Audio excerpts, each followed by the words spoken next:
구독, 좋아요. 예. 자, 정청래 페북을 한번 보겠습니다.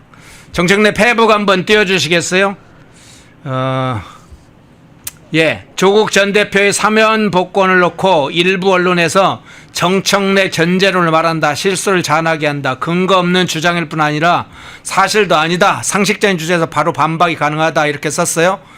그러면서 이어집니다. 페북에 나온 얘기입니다. 정청래 페북에 나온 박찬대가 당대표 됐으면 조국은 사면되지 않았단 말인가? 아니 박찬대 당대표 됐어도 조국 사면을 했다면 그때는 박찬대 견제를 주장할 셈이었던가 하면서 글을 올렸는데 저 글을 일단 어떻게 해석을 합니까?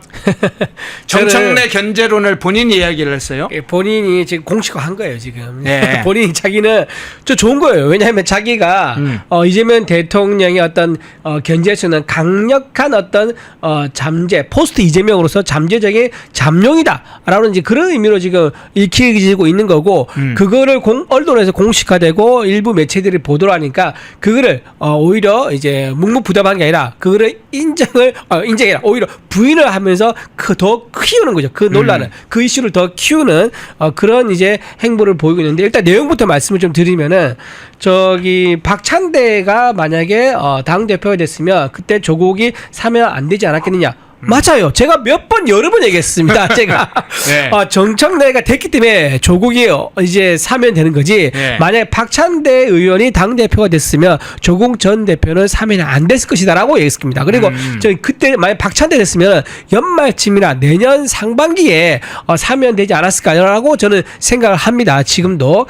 자, 왜 이제 사면할 수밖에 없었냐? 제가 잠깐 말씀드렸다시피 지금 정청래 후보가 하고 있는 행보를 보십시오. 이걸 영락없는 대선주자 행보입니다. 그리고 포스트 이재명을 체제를 좀 구축하고 있는 행보를 보이고 있어요. 가장 눈에 띄는 게 뭐냐? 바로 법사위원장을 본인이 추미애 위원장으로 바로 내정 발표를 해버립니다. 그렇죠. 대통령실과 협의가 없었죠. 네. 원내에서 협의 없었죠.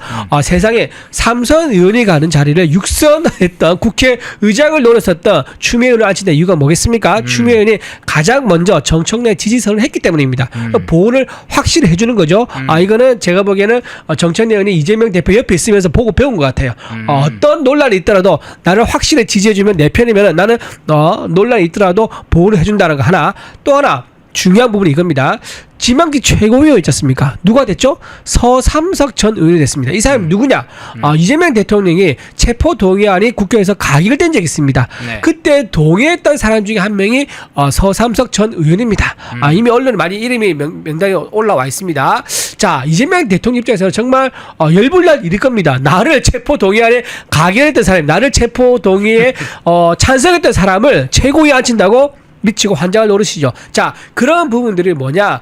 이재명 대통령에 대한 견제, 그리고 나는 이재명 대통령의 지시에 따르지 않을 거야. 나의 체제, 정청래 체제를 확실히 만들 거야라는 것은 신호를 지금 보내고 있는 거죠. 그렇기 때문에 지금 저렇게 장황하게 얘기를 올린 것은 만약에 본인이 확실하면요, 저렇게 장황하게 길게 안 쓰면 짧게 무슨 말도 안 되는 소리라고 넘어갈 건데 저렇게 장황하게 길게 썼다는 것은 본인이 일단 긁혔다, 속마음을 긁혔다는 거고, 저렇게 장황하게 쓴 것은 오히려 공식화함으로써 자기에겐 정치적으로 오히려 더 논란이 되는 게 이익이라는 그런 계산이 깔려있다, 그렇게 볼 수 있습니다. 예. 페북에 또 하나 있습니까? 페북 이미지 혹시 명청시대를 다룬 페북 또 하나 아까와 같은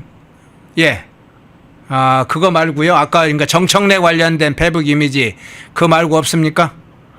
예, 그냥 빼겠습니다. 그럼 제가 진행을 그냥 하겠습니다.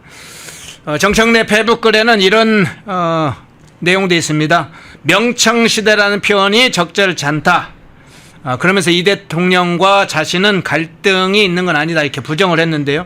이 명청시대라는 용어를 정청래 페북에다가 아예 자신이 공개적으로 썼어요. 그렇죠. 어떤 차원에, 하나 이것도 다 프레임인데 어떤 차원에서 해석을 합니까? 이게 그겁니다. 코끼리는 생각하지 마. 아. 그 전략인 거죠. 코끼리 예. 생각하지 마. 그 말이 뭡니까? 생각하지 말라고 그 말을 함으로 해서 더 생각나게 되지 않습니까?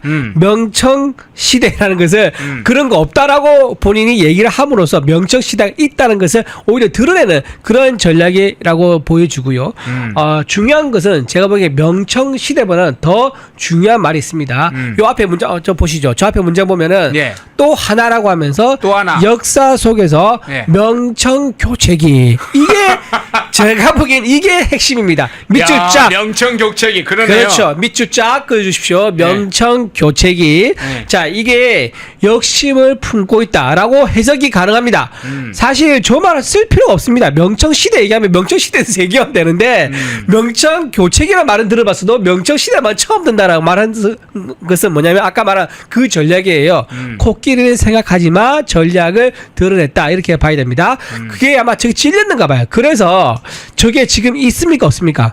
저거 지금 내려갔어요. 아, 내렸어요? 네, 내려갔어요. 아, 그랬어요? 내려갔어요. 오케이, 아, 저게- 저희가 그 전에 캐치를 했네 그러면. 그렇죠. 예. 지금 그 캡처되긴 다 돌고 있는 건데, 네. 자, 저런 식으로 본인이, 대권의 어떤 야심, 뜻을 드러내고 있는 거고, 저는 제가 보기에는 일찌감치 내년 지방선거에 압승을 해서, 지금 1년짜리 당대표지만은 이 내년 지방선거 압승으로 당대표를 연임을 해서, 총선의 공천권까지 확실하게 자기가 다 행사하겠다. 그런 뜻을 품고 있다. 거기에 대한 첫 단추로서 지금 명청 시대를 언급했고 은연중에 본인이 진짜 하고 싶은 말은 명청 교체기다. 자, 그 말씀을 명청 드립니다. 교체기면서 사실 명청하면 이재명하고 동급이 되는 거잖아요. 그렇죠. 이제 그게 핵심 그거죠. 포스트 이재명인가 동시에 네. 이재명과 동급이고 그리고 어떻게 됩니까? 결국 교체가 되지 않습니까? 역사적으로 보면은 이제 그거를 은연중에 본인이 아마 차용해 와서 쓰는 것 같아요. 그래서 조국 전 대표한테 나중에 지금은 조국 전 대표가 자기를 풀어준 은인 이재명 대표한테 충성을 하겠지만은 본인도 직접 이제 플레이로 뛰다 보면 다음 달에 전당대회가 있다 그러더라고요. 조국 혁신당에서. 네네. 그래서 당 대표가 되고 나면은요 아마도 정청래와 손을 잡는 그런 거를 생각할 가능성이 높습니다. 왜냐면은 이 나눠야 돼요. 왜냐면 조국 전 대표가 호남하고 경기도에서 마구 해집고 다니지 않습니까? 그럼 정청래가 가만 안 있을 겁니다. 그래서 어느 정도 익스큐즈가 되는 선에서 협상이 필요합니다. 그렇다고 하면 결국은 이 조국 전 대표 입장에서는 감사한 이재명에 대한 은혜는 어느새 잊어버리고 정청래 전 당대표와 손을 잡을 수밖에 없는 상황이 올 것이다. 저는 그래 봅니다. 예. 자, 마지막 주제 하나 좀 이 주제는 짚고 넘어와야 되겠습니다. 자, 이미 법무부가 지금 나섰다는 소식이 어제 이제 제가 오프닝 멘트로 좀 잠깐 소개를 좀 드렸습니다. 그런 상황이 지금 계속 진전되고 있는 상황입니다. 자, 미 법무부가 이재명 선거 캠프 소속 외교안보 특보를 미주 외교안보 특보를 맡겼다고 하죠. 지난 대선 전 5월 3일로 기억을 하는데 최강철이라는 인물, 미국 민주참여포럼 대표죠. 이 최강철이라는 인물을 이재명 선거 캠프의 외교안보 특보 이렇게 직함을 주고 역할을 부여를 했었죠. 그런데 미 법무부가 이 미국 민주참여포럼 최강철이 대표는 이 단체에 대해서 내사에 착수했다. 수사에 착수를 했다는 겁니다. 그리고 FBI가 지금 이 사건을 지금 접수를 받아가지고 이 사건을 지금 본격적으로 상황을 살펴보고 있다. FBI가 나서기 시작했다는 거예요. 이 상황 어떻게 일단 보십니까? 좀 심각합니다. FBI가 나설 정도면 심각한 거죠. 그 친여 성향 단체, 친민주당 이제 단체라고 할 수 있죠. 친민주당 단체인 미국 민주 참여 포럼 PAC 카펙이라고 그러나요? KP라고 그러나요? 네. 하여튼 그렇게 미국 민주 참여 포럼이라는 곳이 있는데 거기가 외국 대리인으로 등록하지 않은 채 한국의 국회의원 그리고 미국 의원들과 협조 아래서 미국 내에서 이재명 정부를 위한 정치적 활동을 수행했다 해서 FARA법 이 위반 혐의로 지금 조사를 해야 된다는 신고서가 접수가 돼가지고 지금 수사기관에서 나섰다는 얘기가 지금 돌고 있습니다. 네. 이게 보도가 됐죠. 돌고 있는 게 아니라. 네. 네. 참 미국에 거주하고 있는 외국인이 이거 등록하지 않고 미국 내에서 정치 활동하는 거 이거 미국에서 엄청 위험하고 봅니다. 왜냐하면 미국에서는요 그 사실 미국이 세계 제1의 국가이기도 하지만 그만큼 세계 제1의 국력을 가진 나라만큼 견제도 많이 받고 있습니다. 네. 중동이라든가 유럽에서 굉장히 미국 정부의 로비스트로 활동하는 그런 단체와 사람들이 많은데 이거를 전부 다 뭐 간첩 행위라든가 또는 이적 행위로 볼 수 없으니까 정식으로 등록으로 하면 합법적으로 어느 정도 모니터를 받는 상태에서 활동하는 것을 인정해주고 있습니다. 그런데 그렇게 외국 대리인으로 등록하지 않은 상태에서 했다는 것은 뭔가 부정하게 예를 들면 이제 로비에서 합법적으로 이제 오고 갈 수 있는 금품 이런 것도 있거든요. 근데 그런 것들을 불법적으로 했을 가능성이 있다. 이렇게까지 보고 있는 거죠. 네. 근데 로비법 위반은 아주 이제 우리가 어떤 사건을 들여다보면 그 사건의 이면을 살펴봐야 하는데 로비법 위반 자체도 이 외국 대리인 등록법이라고 불리는 사실상 이제 로비법이 합법화되어 있는 나라니까 로비법 위반 문제도 문제겠지만 사실은 그 안에 이재명 정권과 정치적으로 결탁돼 있다. 이 문제와 함께 지난번에 한미 의원연맹단들이 미국에 갔을 때 민주당 의원들이 이 미국 민주참여포럼의 행사에 이 종전선언법 행사에 참여를 해가지고 논란이 되게 됐잖아요. 그때 논란했었죠. 예. 예.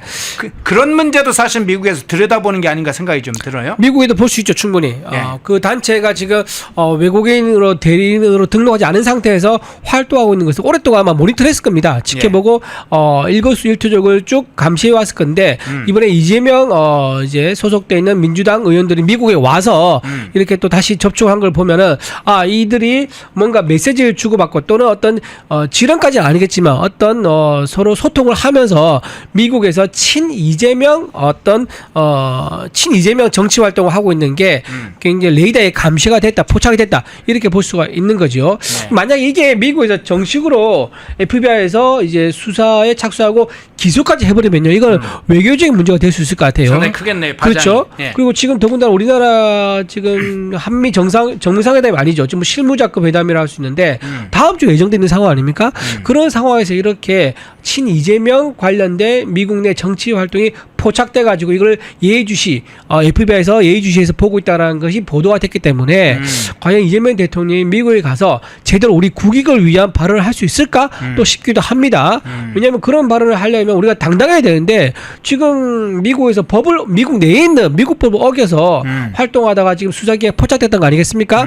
그러면은 아마 제대로 위축이 돼가지고 제대로 국익을 위한 발언을 못할 가능성이 굉장히 높다. 뭐 얘기 나온 것 중에 관타나모가 답이다. 황금희님 관타나모가 글쎄요, 답이다. 바로 가진 않을까 하고 어쨌든 한국에 돌아오지 않을까 싶습니다. 예. 자, 그 문제와 함께 네. 이 고든창 변호사 문제도 같이 살펴봐야겠네요. 이게 따로따로 노는 것 같지만 미국 정가에서는 이재명 정권과 관련된 여러 상황들이 지금 같이 돌고 있습니다. 파급 효과는 이게 더 클 것 같은데요. 고든창 변호사가 워싱턴 주류 매체인 더힐 여기에 반미 성향의 대통령이 온다 이렇게 글을 써서 상당히 파장을 일으키고 있습니다. 약 열흘 전에 정상회담 기준으로 보면 열흘 전에 쓴 거니까 사전 사실은 정지 작업 같았습니다. 트럼프 측근으로 알려진 이 고든창 변호사의 글이 알려지면서 워싱턴 정가가 상당히 시끌시끌하다고 하는데 뭐 대통령실도 상당히 긴장을 하겠죠. 더군다나 더힐에 저렇게 주목받는 글이 보도가 됐으니까 어떤 차원에서 지금 해석을 하십니까? 지금 고든창이 우리 정부가 하고 있는 여러 가지 이제 친북 행위에 대해서 굉장히 우려를 나타내는 그런 내용을 기금으로 쭉 정리를 했더라고요. 네. 일단은 한미 동맹이 약화되고 있다. 그러면서 지금 정동영 통일부 장관이 김여정의 이제 목소리를 듣고 한미 연합 훈련을 축소했다는 거 이걸 좀 지적을 했습니다. 그리고 내란 특검이 미국 공군이 들어있는 평택 오산 기지를 압수수색한 거. 이거는 정말 동맹 국가로서 있을 수 없는 일이다라고 그 부분도 지적 같이 했었고요. 또 더불어민주당이 그동안 이제 중국과 평양, 북한과 굉장히 긴밀하게 적극적인 어떤 우호적인 관계를 가지려고 노력해왔던 것, 그리고 이재명 전 대통령이 경기도지사 시절에 대북 불법 송금을 한 것 등등 이런 부분들에 대해서 굉장히 우려를 나타내고 있다라고 말씀을 좀 드리고요. 지금 더군다나 이제 이재명 대통령은 대선 후보자 시절에 뭐라고 했습니까? 미국에 대해서 그때 우리나라 한국 전쟁 있을 때 미군이 우리나라 참전해가지고 우리가 소련 탱크에 의해서 남한이 전부 다 적화 통일된 것을 막아준 사람이 유엔과 미군이거든요. 근데 미군에 대해서 나중에 결국 막아주니까 뭐라고 합니까? 미군이 점령군이 됐다라고 얘기를 한 사람이 이재명 대통령입니다. 그러다 보니까 미국에 대한 인식이 굉장히 우호적이지 않고, 그렇다 그러면 중국과 북한, 러시아와 가까운 정부가 탄생했기 때문에 트럼프 대통령이 이재명 대통령 만난다 그러면은 아주 강한 어조로 선택을 해라. 북한이냐 미국이냐, 중국이냐 미국이냐, 그런 질문을 받을 수밖에 없을 것이다 라고 하면서 이 기금을 쓴 이유는 제가 보기에 트럼프에게 확실하게 보낸 메시지다. 트럼프 대통령, 이재명 대통령 만나는 거 쉽게 생각하면 안 된다. 확실하게 이재명 대통령의 답을 들어라. 그런 입장을 촉구하는 그런 기금이 되는 것 같습니다. 예. 그런데 고든창 변호사의 이 글, 더힐의 기고한 글에는 이런 내용도 포함되어 있습니다. 내란 특검팀이 평택 오산기지 압수수색을 자행했다. 윤석열 대통령에 대한 비인도적 구금 조치가 진행되고 있다. 이런 내용이 포함되어 있어요. 네. 사실 이제 트럼프 대통령이 이 특히나 이제 평택 오산기지 압수수색 문제는 보고를 받았다고 하면서 일부 언론에서는 경로했다 이런 얘기 나오는데, 여기다 이제 윤 대통령에 대한 비인도적인 조치 이런 것까지 포함된 내용이라, 사실은 이제 트럼프 대통령이나 백악관뿐만 아니라 의회 관계자들, 또 보수 성향 싱크탱크 관계자들이 이 고든창 변호사의 글을 보고 상당히 이제 경악을 했을 부분도 있을 것 같아요. 충격도 받고. 정상회담 때 트럼프 대통령이 직접 거명할 가능성, 이 평택 오산기지 문제, 윤 대통령 문제, 이런 문제, 또는 누비오 국무장관은 그런 역할을 하니까 인도적 그 조치라든가 어떻게 동맹국의 그런 기지를 그렇게 그런 방식으로 앞서냐, 이런 걸 제기할 가능성 어떻게 보세요? 저는 있다고 봐요. 그러니까 네. 평택 기자가 아마 저기 만나게 되면 네. 저기 기자들 오픈된 장소에서 그 말을 할지는 모르겠습니다. 아마 네. 그 장소에서는 공개적으로 얘기를 하지 않을 건데 이제 기자단을 물리고 나서 비공개 회담을 할 때 평택 오산기지 도대체 뭐냐?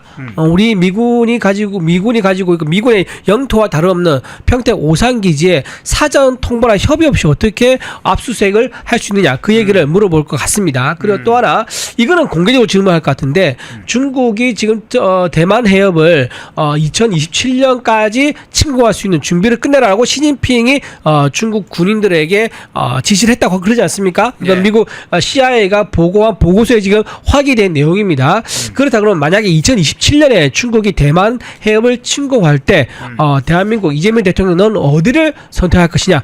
중국을 선택할 것이냐, 아니면은 미국과 함께 자유진영과 함께 맞서 싸울 것이냐, 이거에 대한 입장을 물어볼 가능성이 되게 높아요. 네. 그리고 또 대만 해협에서 중국과 대만의 충돌이 발생한다 그러면 주한미군을 아마 뺄 겁니다. 빼서 거기로 옮겨와서 대응을 해야겠죠. 그러면서 추가적으로 대한민국 군인들도 요청할 수 있을 거예요. 거기서 비전투병력 또는 전투병력 어느 것이 될지 모르겠지만 한국 군인들도 와서 도와달라. 왜냐? 우리가 6.25 때 한국에 가서 사망한 미군 군인이 2만 명이 넘는다. 사상자는 10만 명이 넘고, 그런데 우리가 어려울 때 자유적을 지키려 할 때 너네 모른 척 할 수 있느냐라고 우리가 요구를 받게 되면, 그리고 외면할 수 있습니까?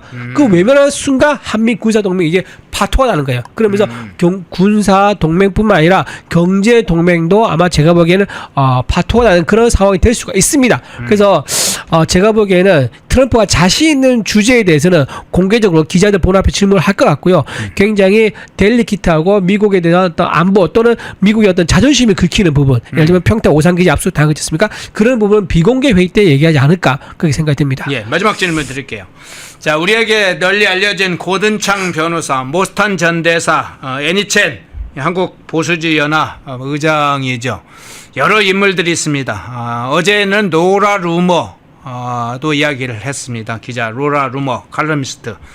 자, 트럼프 책사로 알려진 스티브 배넌 백악관 수석 전략가였었죠.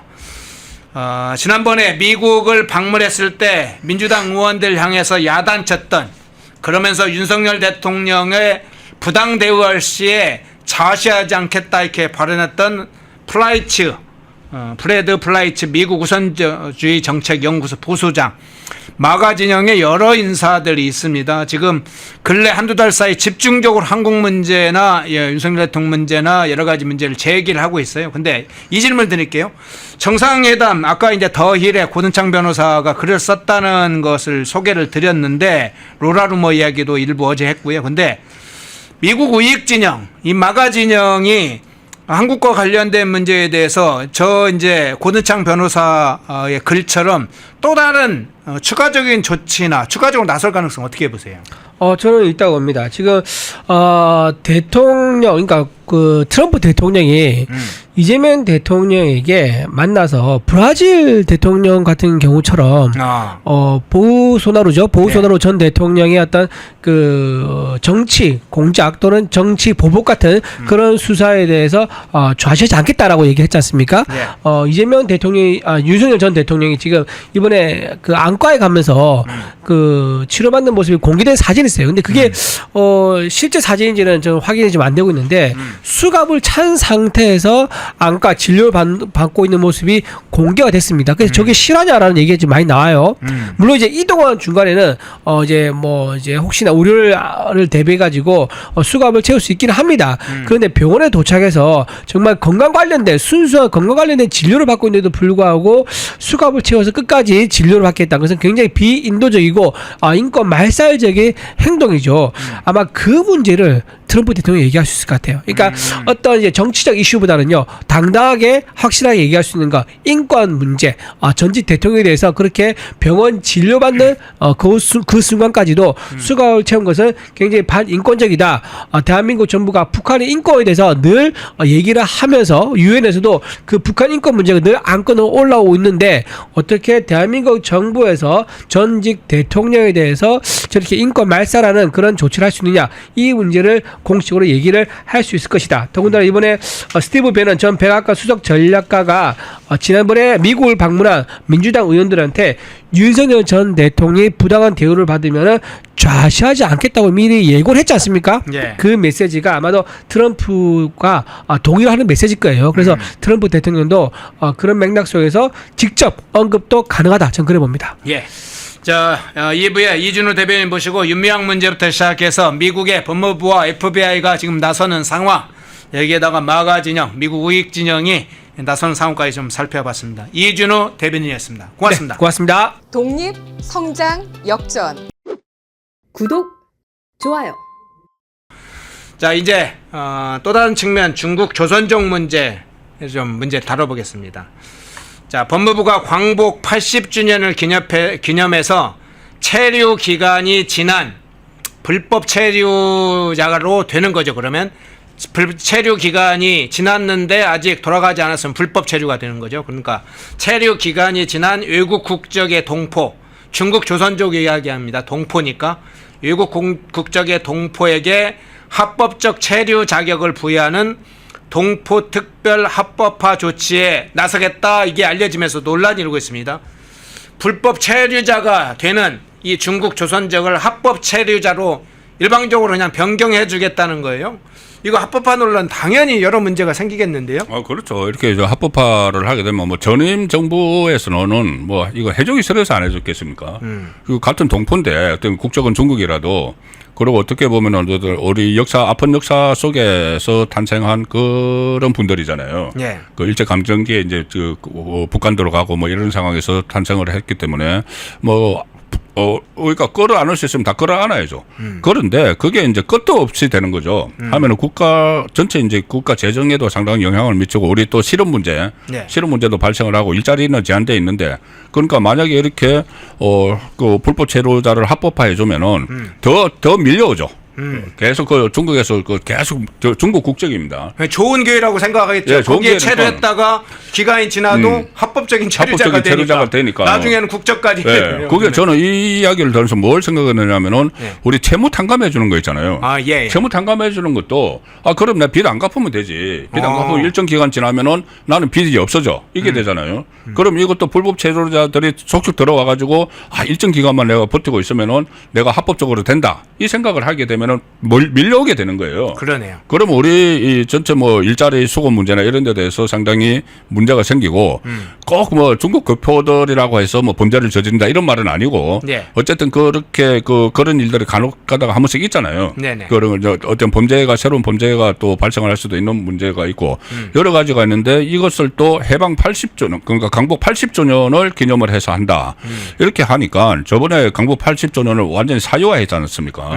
무슨 뭐 국민 임명식하고 사유화하는데 이 강복 80주년도 어떻게 보면은 시진핑에게 좀 호감을 사기 위한 그런 계기로 또 삼는 것 아닌가. 이거 결국은 중국 국적인 분들이잖아요. 네네. 중국 국적인 분들이 한국에서 취업해서 생활을 할 수 있게 합법화시킨다는 것은 꼭 이 시진핑에게 호감을 얻기 위한 그런 조치로도 볼 수가 있는 거예요. 중국에 대해서. 이것도 하나의 친중국 정책의 파편처럼 이런 발상들이 나오는 것 아닌가 싶습니다. 예. 뭐 조선족이 우리 뿌리가 같네 안 네 그것과 별개로 중국인입니다. 명백하게. 그게 한족이든 조선족이든 중국이에요. 대한민국 국적의 소유자 대한민국 한국인이 아닙니다. 뭐 조선족 하니까 마치 우리와 같은 국적의 소유자로 착각하는 것은 아니니까 오해는 뭐 바랍니다. 이 어쨌든 한족이든 조선족이든 특히 조선족 중국인이죠. 이제 중국인들의 이런 불법 체류가 기승을 부릴 것이다 이런 걸 먼저 얘기를 해주셨는데 동시에 이제 이런 문제들이 제기되고 있습니다.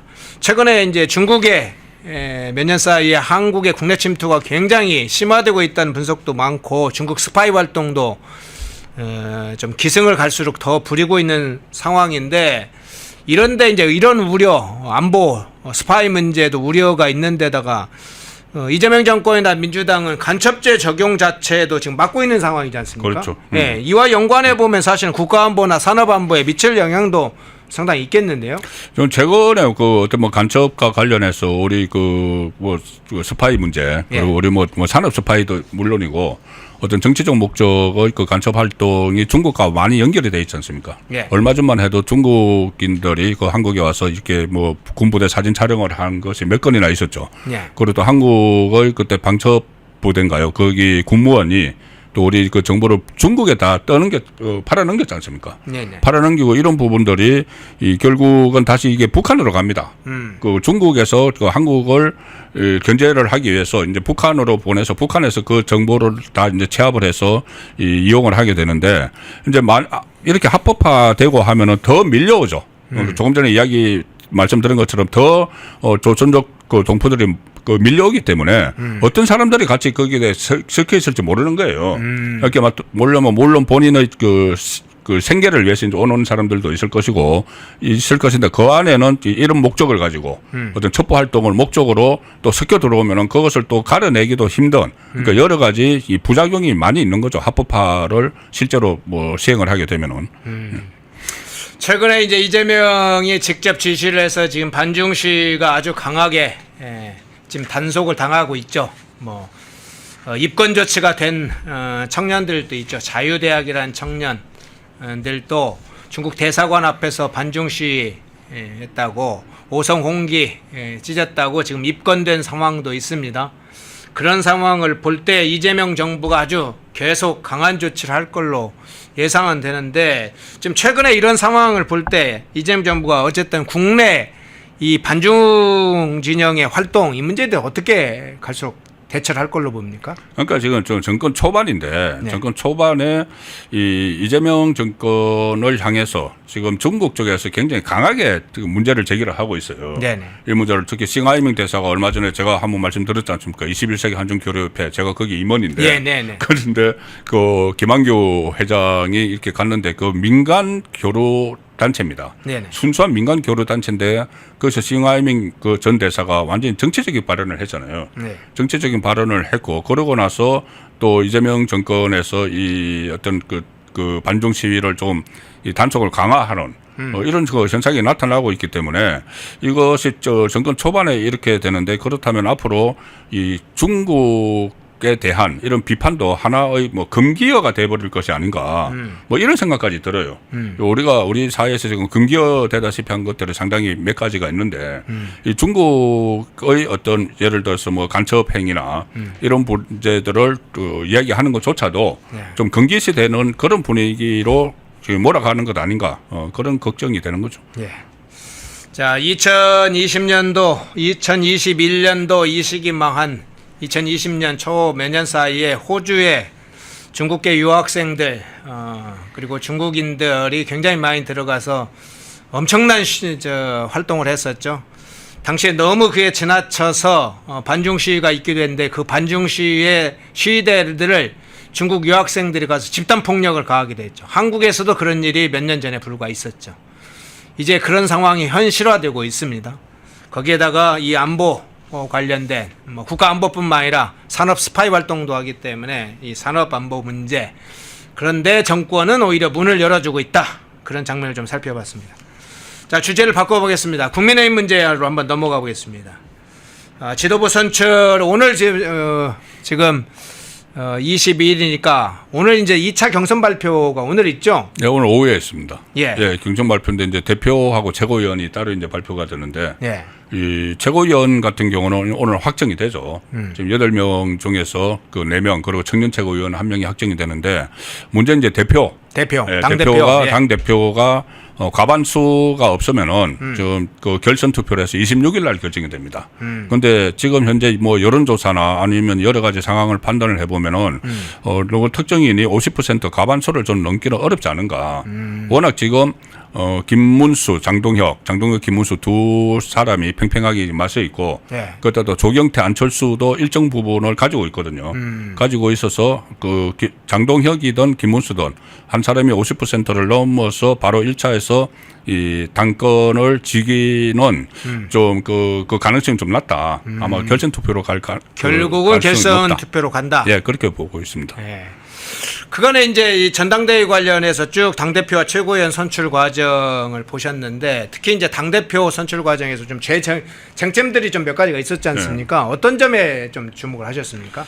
그러니까 저는 이 당대표 경선 과정이 너무 이제 과거로 좀 흘러가 버린 것이 아닌가 싶어요. 네. 이 무슨 뭐 찬탄, 반탄 이게 사실상 이 좌파 쪽에서 그 아니면은 이 좌파 성향은 매체에서 이게 네이밍한 겁니다. 지금까지 어떻게 탄핵 찬성, 탄핵 반대 이야기를 그게 어떻게 쟁점이 돼야 됩니까? 지금은 완전히 상황이 바뀌었어요. 지금은 생존을 해야 될 때입니다. 생존. 이거 국민의힘이 가장 필요한 건 생존이에요. 지금 뭐 위원정당 해산 청구를 하겠다고 하고 정청래는 아예 뭐 사람이 아니다. 악수 안 한다. 이렇게 하고 현역 국회의원들이 줄줄이 특검에 소환이 되고 있지 않습니까? 그러면은 앞으로 이게 어떻게 나가야 될지 그 생존을 하고 나서 혁신을 하고 그렇게 이제 나가고 지방선거 대비를 하고 해야 되는데 이게 계속 과거로 돌아가가지고 찬탄 반탄 그 프레임에 갇혀 있어서 저는 상당히 안타깝게 지금 이번 전당대회를 보고 있습니다. 전환결시 문제도 마찬가지예요. 그것도 과거의 문제고 그리고 어떻게 보면은 이 전환결시가 과연 이렇게까지 전당대회를 올 수가 있는가?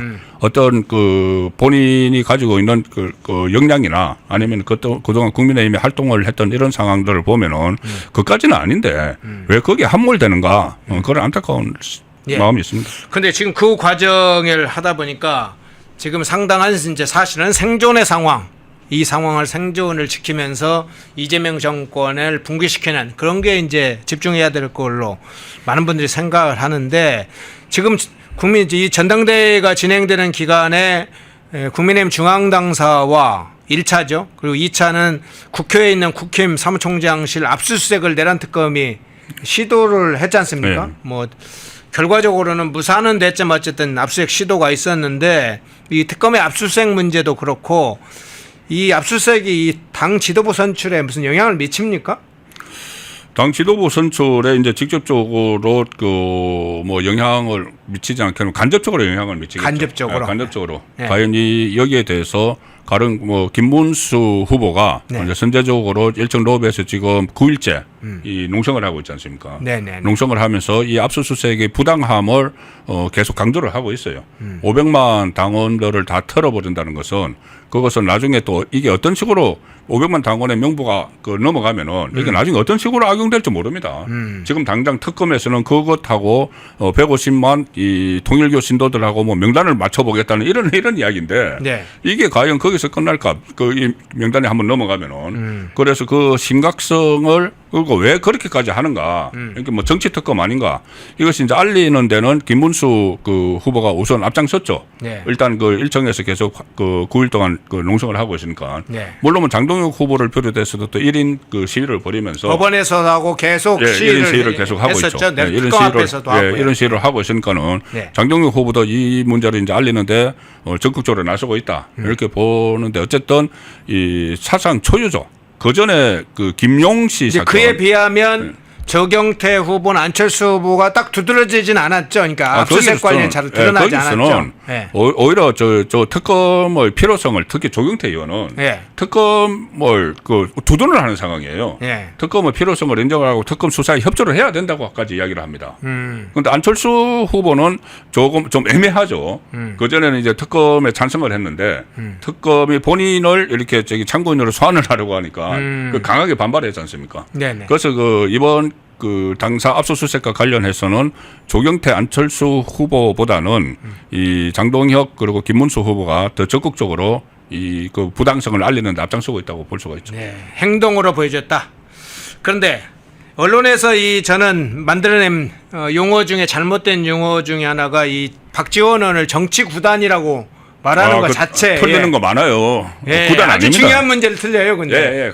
제가 몇 가지 생각이 나는데 날짜 말도 하여튼 몇 가지 예언을 했는데 네. 정치 구단이 예언을 했다 해서 언론에서 막 썼는데 나중에 보면 틀린 게 상당히 많습니다. 지난번에 그거 있지 않습니까? 박지원이 왜 이재명 사건 관련해서 대법원에서 무죄 선고할 맞습니다. 거다. 맞습니다. 그거 대표적이죠. 네, 완전 아주 큰- 확신을 했잖아요. 네네. 확신을 해서 언론에서 정치 구단이 이렇게 이야기했으니까 맞을 거야 네. 했는데 그냥 그게 유죄 거꾸로 취지에. 유죄 취지에 박이한총을 해버렸지 않습니까? 그렇죠. 예. 근데 그때 박지원이 예. 본인이 다 알아봤다고 이야기를 했어요.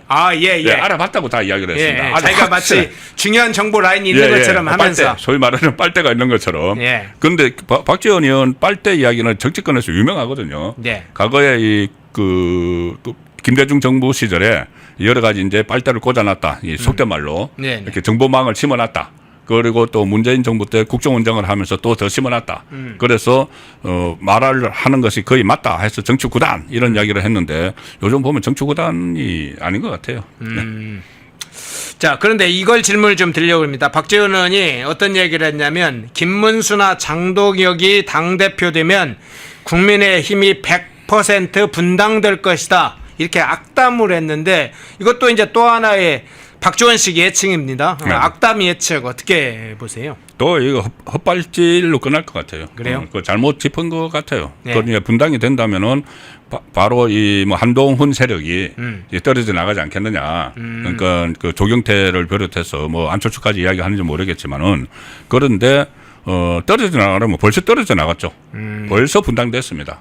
이 뭐 비대위 체제라서 뭐 분당이 안 되고 정식 그 당 대표가 출범을 해서 분당이 되고 그런 건 아니고 지금 바로 지방선거가 있잖아요. 네네. 지방선거가 있는데 어떤 독자적으로 나가서 생존을 하기가 어렵습니다.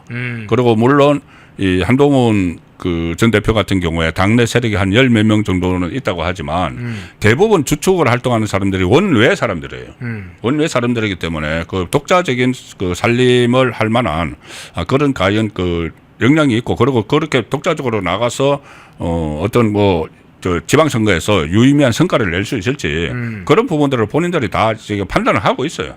판단을 하고 있기 때문에 독자적으로 나가려면 벌써 떨어져 나갔겠죠. 그런데 지금 이 장동혁이든 김문수든 당대표 체제가 들어선다고 해서 그러니까 비주류가 되는 뭐 한동훈 계가 분당을 해서 나갈 거다. 그것은 좀 현실적이지 않다고 봅니다. 예, 마지막 질문 드릴게요. 최고위원은 오늘 오후에 그 결과가 나오고 당대표의 경선 결과는 과반이 넘지 않을 경우에는 26일에 결과가 나온다.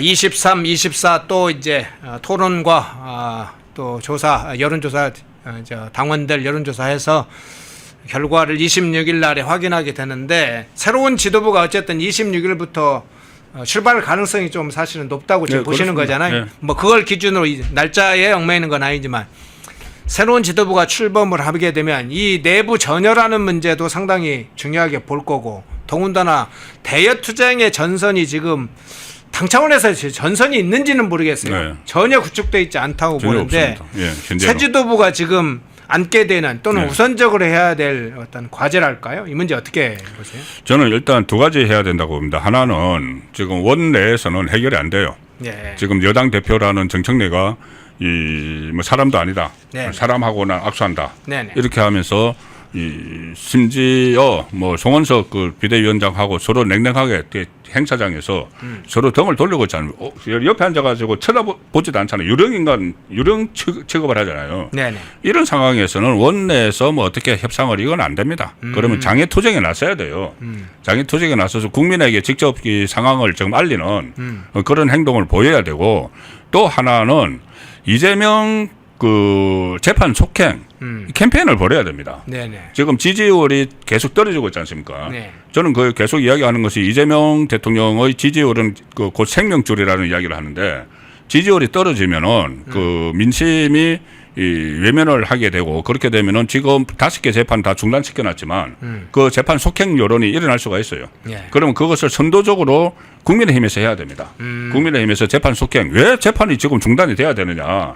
헌법 84조에 대한 명확한 해석도 안 나왔잖아요. 네네. 해석도 안 나온 상황에서 그냥 5개 재판부가 이재명 정권 들어서 서서히 짚으려니까 그냥 알아서 들어놓아 버리고 재판을 초지정한다고 했지 않습니까? 말 그대로 초지정이니까는 취정을 하면 돼요. 예. 그러면은 이 이재명 그 정권에 대해서 지금 지지율이 떨어지고 계속 더 떨어지는 상황이라면은 그럼 재판을 속행하자는 여론을 일으켜야 됩니다. 일으키는 것이 지금 그 국민의힘 새 지도부가 할 일이죠. 그래서 그 재판 속행 이 서명운동, 뭐 1,000만 원 서명운동이든 2,000만 원 서명운동이든 그것을 벌여야 됩니다. 그러니까 장애투쟁을 하면서 재판 속행 그 캠페인도 같이 벌이는 그런 상황이 필요한 거죠. 혁신 이야기를 하는데 혁신도 필요하죠. 필요한데 그것은 일단 당이 살아남고 나서 해야 됩니다. 지금 이 상황 가면은 당이 뭐 분당은커녕 공중 해체가 돼버릴 가능성도 있어요. 예. 지금 정청래가 하는 것은 무조건 본인이 이 개딸들을 보고 지금 정치를 하기 때문에 개딸들은 그 국민의힘 없애버리라고 하죠. 그러면은 지금 법을 바꿔가지고 이 정당 해산 그 위헌 정당 해산 침판 청구를 법무부 장관이 아닌 국회에서 할 수 있도록 지금 법을 바꾼다는 거지 않습니까? 그럼 그 실제가 될지도 몰라요. 그럼 107명의 국회의원들 배지가 다 날아가게 되는데 지금 그 혁신보다는 생존이 우선이라는 말씀을 꼭 드리고 싶습니다. 예.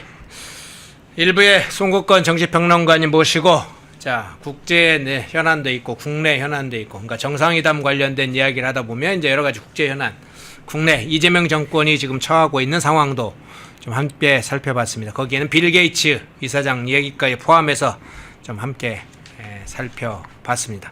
마가 진영의 지금 역할이 굉장히 중요한 역할인 상황에서 좀 구석구석 그 문제를 분석해 주셨네요.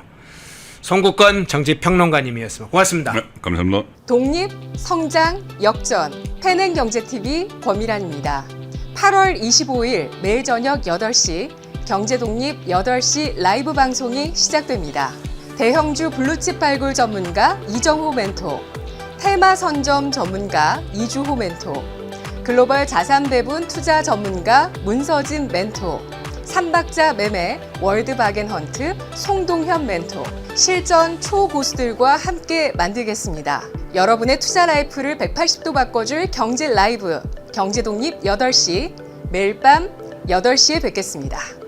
펜앤마이크와 광동이 함께 준비한 머리부터 발끝까지 모든 순간 풍성하게 광동 효모비오틴 하루 한 번으로 가득 채우는 에너지 600mg 맥주 효모 함유 목 넘김 좋은 알약 타입 펜앤마이크 TV 단독 할인 1개월분 한 박스에 15,000원 3개월분 세 박스에 35,000원 펜앤마이크 구독자 전용 댓글 상단 할인 링크에서 구매 가능합니다. 전화 문의는 1661-6915 전화 문의는 1661-6915 펜앤마이크와 광동이 함께 준비한 초저분자 콜라겐으로 피부 속까지 촘촘하게 관리하세요.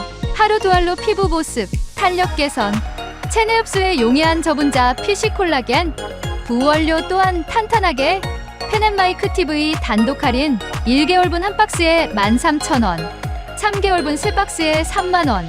펜앤마이크 구독자 전용 댓글 상단 할인 링크에서 구매 가능합니다. 전화 문의는 1661-6915, 전화 문의는 1661-6915. 펜앤마이크에서 추천하는 영상도 보고 가세요.